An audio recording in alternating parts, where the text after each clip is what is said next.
Hello friends, welcome to Sunita's cooking series let's cook with love. आज हम एक ऐसी क्यूज़ीन बनाने वाले हैं जो हमारे राजस्थान क्यूज़ीन की जान है। जी हाँ, मैं दाल बाटी चूरमा की बात कर रही हूँ। मैंने पहली बार दाल बाटी चूरमा खाया था जब मैं 7 या 8 साल की थी। हमारे घर पे तो इतनी बनती नहीं थी, तो बाजू वाले आंटी राजस्थानी थे, वो हमारे घर पे देख के जाया करते थे। चलिए शुरुआत करते हैं हमारी पंचमेल दाल से। यहाँ पे मैंने सारी दाल इक्वल पोर्शन में ली है, जो कि है चना दाल, मूंग दाल, उड़द की दाल, तुअर की दाल और मसूर की दाल। इनको आधे से 1 घंटे के लिए भिगो के रख देना है। और जब तक हमारी दाल भिगती है तब तक हम बाटी का डो तैयार कर लेते हैं। यहाँ पे हम एक बेसन में 2 बाउल का व्हीट फ्लोर लेंगे, जो हम नॉर्मल रोटी का आटा लेते हैं वही आटा मैंने यहाँ पे इस्तेमाल किया है। साथ ही में डालेंगे हम अजवाइन। अजवाइन अगर चाहे तो आप ज़्यादा भी डाल सकते हैं। और साथ ही में डालेंगे सूजी। सूजी से जो टेस्ट होता है और वो अच्छा आता है, और दूसरा उसका जो क्या बोलते हैं एकदम स्मूथनेस रहती है ना, वो नहीं रहती, थोड़ा सा करकरापन आता है उसमें। थोड़ी सी डालेंगे हल्दी, बिल्कुल ऑप्शनल है, अगर अपना चाहें तो नहीं डालना। थोड़ा सा डालेंगे नमक और बेकिंग सोडा थोड़ा सा। और यहाँ पे 3 से 4 चम्मच जितना हम घी या तेल डालेंगे।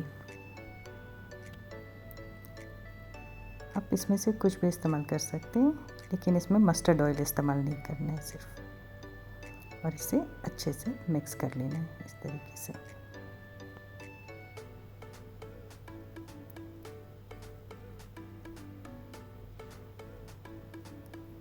जो हमारा आटा है उसमें एकदम घी है, वो बिल्कुल एकदम मिक्स हो जाना चाहिए।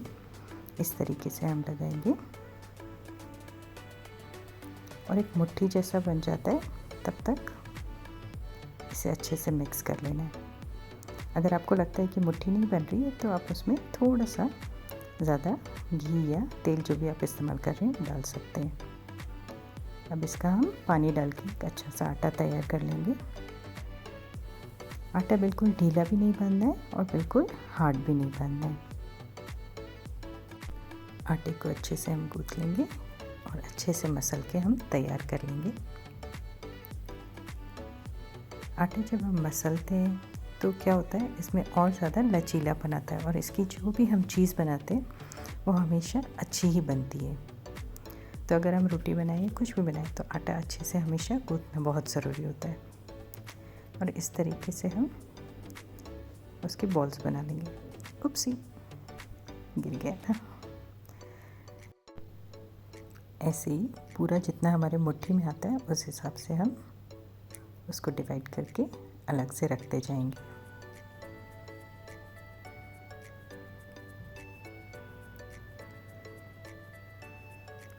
अभी जब हम सभी को आटा पूरा हमारा डिवाइड कर लेंगे तो उसे इस तरीके से बॉल्स का हम शेप दे देंगे। मैं इस तरीके से कर रही हूँ नीचे, ताकि आटा जो है वो मसलता भी जाए और साथ में हमारा एक राउंड शेप भी आ जाए। आप चाहे तो हाथ में भी कर सकते हैं इस तरीके से।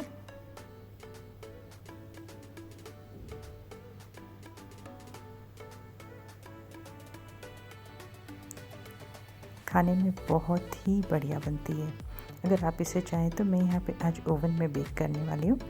आप चाहें तो इसे जिस तरीके से कुकर में बेक करते हैं उस तरीके से भी इसे बेक किया जा सकता है बिल्कुल। जो कि राजस्थान में तो बिल्कुल भट्टी में बनाई जाती है, उसका तो स्वाद ही कुछ और होता है, बहुत ही अच्छी लगती है। मैं रिसेंटली अभी एक राजस्थान टूर पे गई थी और हमने वहाँ पे खाई थी। क्या बात थी उस बाटी और दाल बाटी चूरमा की।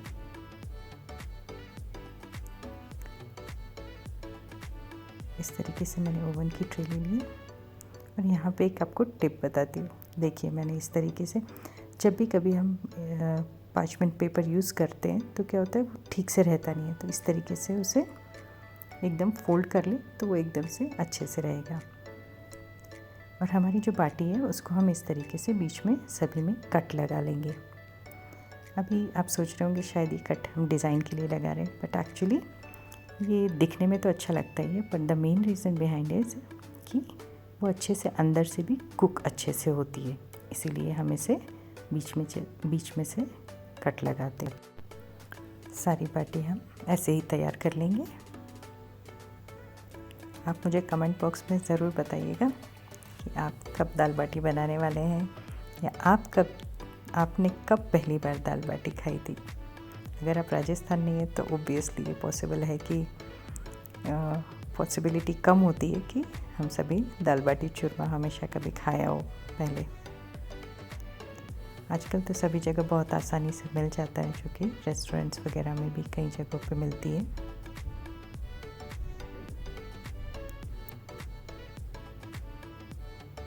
ये जो कट लगा रहे हैं इसको थोड़ा सा डीप कट लगाना है, सिर्फ ऐसा नहीं है कि ऊपरी परत में ही हम कट लगाएंगे। और ये हम सारी बाटी हमारी बिल्कुल रेडी हो गई है ओवन में जाने के लिए। यहाँ पे मैंने ओवन को प्रीहीट कर लिया था और इसको हम यहाँ पे कुक करेंगे एटलीस्ट 30 मिनट्स के लिए। एग्जैक्ट मेजरमेंट्स और सारी चीज़ें मैं डिस्क्रिप्शन बॉक्स में आपको रेसिपी में ज़रूर डाल दूँगी, चेक कर लीजिएगा। अभी जब तक हमारी बाटी तैयार होती है तब तक हमारी दाल हम बॉईल कर लेते हैं। दाल बॉईल करने के लिए हम यहाँ पे उसमें थोड़ा सा सॉल्ट ऐड कर देंगे और कम से कम हम 3 से 4 विसल लगाएंगे। जब तक हमारी दाल बॉईल होती है तब तक हमारी ऑनियंस हम चॉप कर लेंगे। यहाँ पे मैं चॉपर का इस्तेमाल कर रही हूँ, अगर आप चाहें तो इसे बारीक काट भी सकते हैं। साथ ही में हम ये इस्तेमाल करेंगे जिंजर और गार्लिक, जो यहाँ पे मैं चॉप कर रही हूँ। यहाँ पे मैं जो टमाटर है उनको भी मैं चॉप करके इस्तेमाल कर रही हूँ। अगर आप चाहें तो उसे बिल्कुल छोटा छोटा काट के भी इस्तेमाल कर सकते हैं।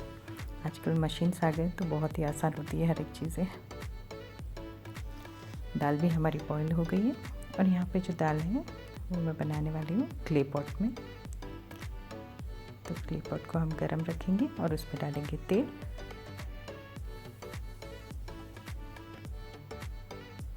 तेल में हम जैसे ही हमारा तेल गरम होता है उसमें हम डालेंगे राई।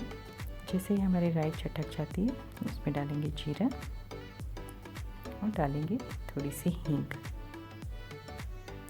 यहाँ पे तेज़पत्ता, फिर तेज़पत्ता, हरी मिर्च, लाल मिर्च और ऑनियन, इन सभी को हमने डाल दिया है। थोड़ी देर के लिए प्याज को हम तेल में ही भुनेंगे।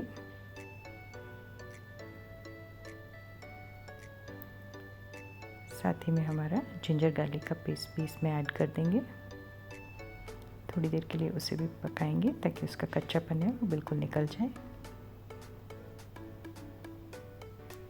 और बाद में हम इसमें डालेंगे हमारी टमाटो की प्यूरी। अगर आपने कच्चे टमाटर टमाटर कटे हुए इस्तेमाल किए तो आप वो भी डाल सकते हैं। साथ ही में डाल देंगे हल्दी पाउडर, धनिया जीरा पाउडर और थोड़ी सी चिली पाउडर। इन सभी चीज़ों को अच्छे तरीके से पकने देंगे ताकि जो हमारे मसाले हैं उन सभी का टेस्ट बिल्कुल अच्छे से बैठ जाए। मिट्टी के बर्तन में जो हम खाना बनाते हैं उसका स्वाद ही बहुत अच्छा आता है। और जब ये हमारा रेडी हो जाए तो हम उसमें बॉयल डाल देंगे। साथ में डालेंगे थोड़ा सा पानी ताकि जो हमारी दाल की कंसिस्टेंसी है वो बिल्कुल अच्छी हो जाए। और यहाँ पे एक सीक्रेट इंग्रेडिएंट बताती हूँ आपको। इसमें हम डालेंगे जीरा। बिल्कुल ये भुना हुआ भी जीरा नहीं, बिल्कुल कच्चा जीरा। इसको अच्छे से मसल के डालिए, बहुत ही अच्छा टेस्ट आता है। और हमने दाल में तो सॉल्ट डाला था पर थोड़ा सा सॉल्ट और ऐड करना है। और इसको बीच बीच में हिलाते रहना है क्योंकि दाल कई बार क्या होती है नीचे बैठ जाती है, तो इसको हिलाना बिल्कुल ना भूलें। अब हमारी दाल बिल्कुल रेडी होने के लिए आई है। तो दाल को हमें क्या रखना है, थोड़ी ढीली रखनी है दाल, क्योंकि दाल जो है वो थोड़ी ठंडी होने के बाद ज़्यादा गाढ़ी हो जाती है। यहाँ देखिए मैं मिट्टी के बर्तन में बना रही हूँ तो कितनी देर तक गर्म रहता है। मैंने गैस बंद कर दी है फिर भी वो काफ़ी देर तक दाल उबल रही है। अब बनाएंगे हम चूरमा। यहाँ पे मैं चूरमा बनाने के लिए रोटी का इस्तेमाल कर रही हूँ। अगर आप चाहें तो यहाँ पे भाखरी, जो मोटा आटा होता है उसकी भाखरी बना के उसका भी चूरमा बना सकते हैं। चूरमा बनाने के बहुत ही अलग अलग तरीके होते हैं। यहाँ पे जो अगर ठंडी रोटी का इस्तेमाल करें तो उसका बहुत ही अच्छा चूरमा बनता है। और क्रश बहुत ही आसानी से हो जाता है।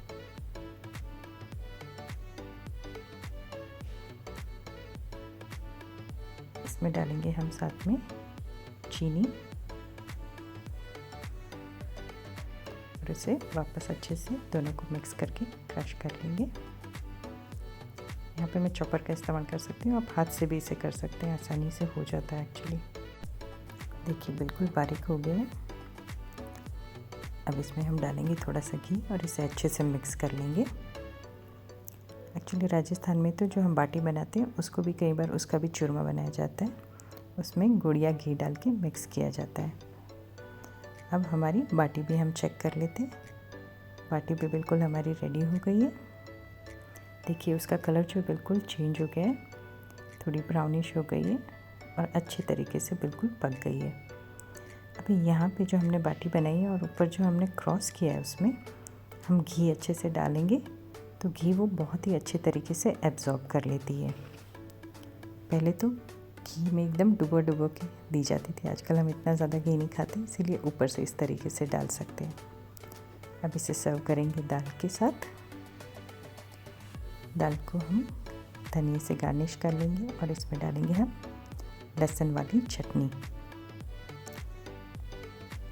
साथ ही में रखेंगे चूरमा, प्याज, नींबू, पापड़ और बाटी को बिल्कुल क्रश करके फिर उसे खाई जाती है। इस तरीके से घी डालेंगे ऊपर से थोड़ा और एंजॉय कीजिए। आप भी इसे ज़रूर घर पे बनाइए और एंजॉय कीजिए। चलिए, enjoy and happy cooking. Bye.